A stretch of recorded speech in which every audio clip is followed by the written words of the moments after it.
when does good that you mentioned it? When did Patreon become a thing, and how has that been like in helping you guys with the financial side of things? Because you've mentioned in a few things के जितने भी पैसे तुम लोग कमाते थे, it would go like directly into the band. And then you were mentioning के like, you know, जिंदगी चलानी होती है, now I'm married and there's like a house that also needs to run and टकाटक भी करना है. And you know, it's Yeah. like it ends up being this equation that cannot be solved because there's I खर्चे mean, इतने हैं और पैसे इतने हैं, and these two don't add up. So how did yeah, Patreon?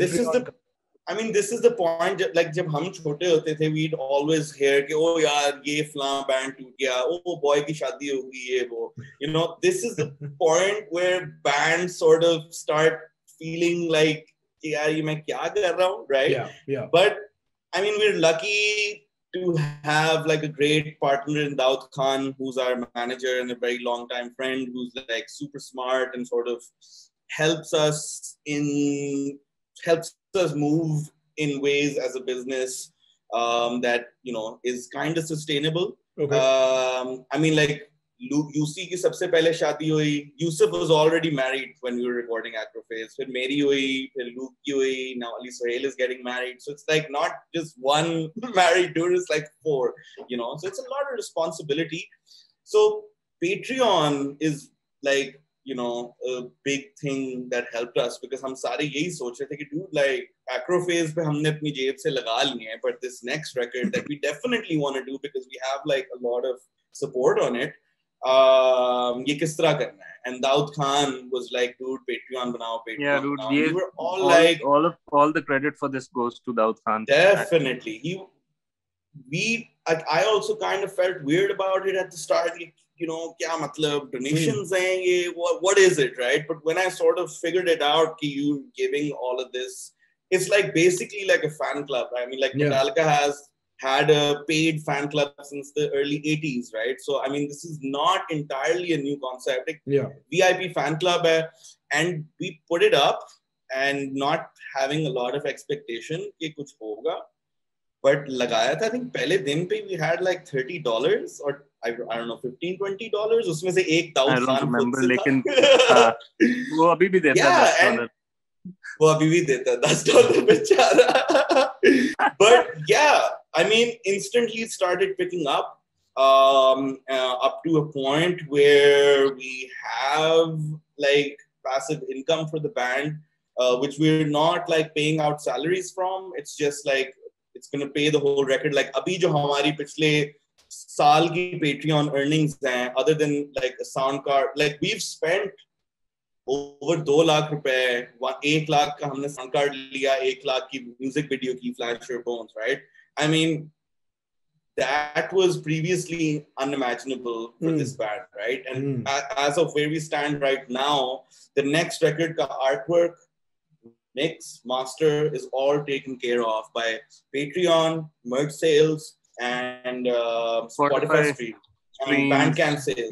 You know, it's and now YouTube is monetized as well, so hopefully and it's like very small amounts, but it adds up to like a good chunk a month. Yeah, it's like super solid if you diversify your thing, your monetization thing, and are a little smart about it. Ek dafa set up karna and then it's just working for you, right? Yeah. And also because what is the alternative? Because Pakistan mein concerts to aise hote nahi, और लोग मतलब ऐसे भी नहीं देना चाहते. People don't buy, there's no selling albums in Pakistan, सब pirate होके शेयर हो जाता है.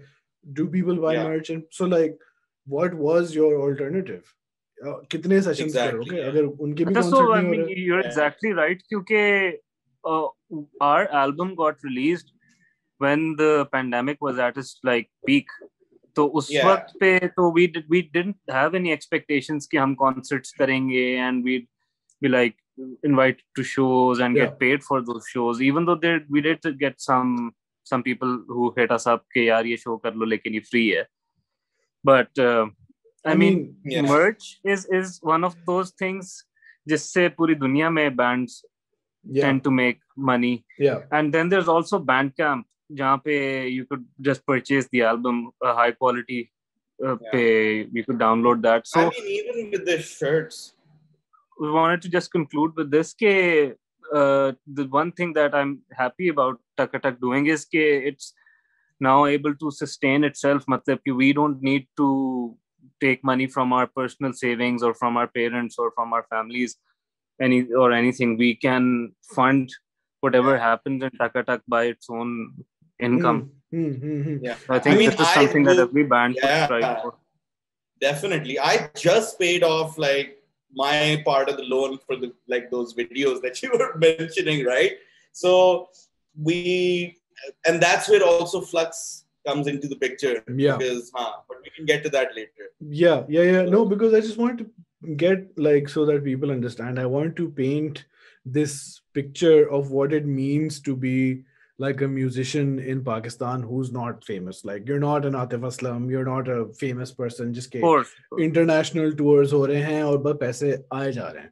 So it's not that stable sort of scene कि आप 2000s वाले time पे आप peak हो गए थे और बस Coke Studios भी हो रहे हैं आपके और सब कुछ हो रहा है. You're like you're all. I was surprised at how many guys, but it makes sense. ये सब तुम लोग sessions कर रहे हो, तुम भी कराक्रम वाले boys भी ये वो, and because either that or you work in like fucking like a bank or something. I mean, like I don't mind session work. Yeah, a lot of people sort of like a lot of musicians are like, oh yeah, shit, sessions bajane pad rahe. When I finally got hired by Umair's band, it was like, this is fucking amazing, dude. Like I get paid to play guitar. Like hell yeah, dude. Because I would still do it. Like, I'm waiting for shows to open up. Because like 20 साल से तो मैं देख रहा हूँ कि ये underground bands हैं और आप फ्री में आके बजा लें और टिकट के पैसे जो हैं वो वेन्यू के पैसे हो जाते हैं. 60% we have like वो टैक्स और खत्म.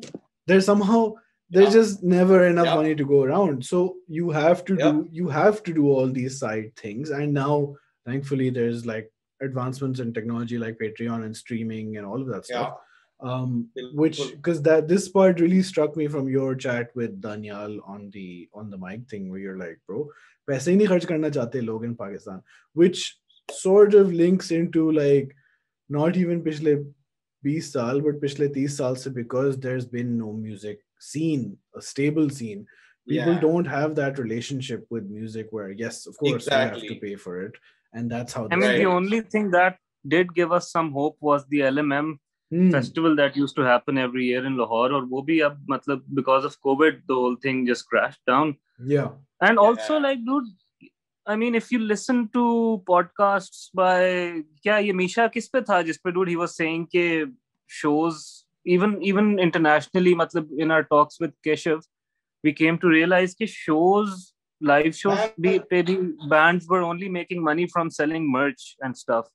And even bands abroad, like you have to be even like bigger a band.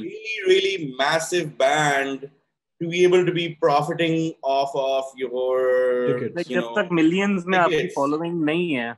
Like I'm pretty sure Atif Aslam makes more money from a show than Periphery does. It's just that Periphery has all of this other stuff that they figured out for their band that makes the money. Right. You get it? But it's not the actual band going to the show and playing the show and making and like getting a lot of money. वो scene अब खत्म हो गई.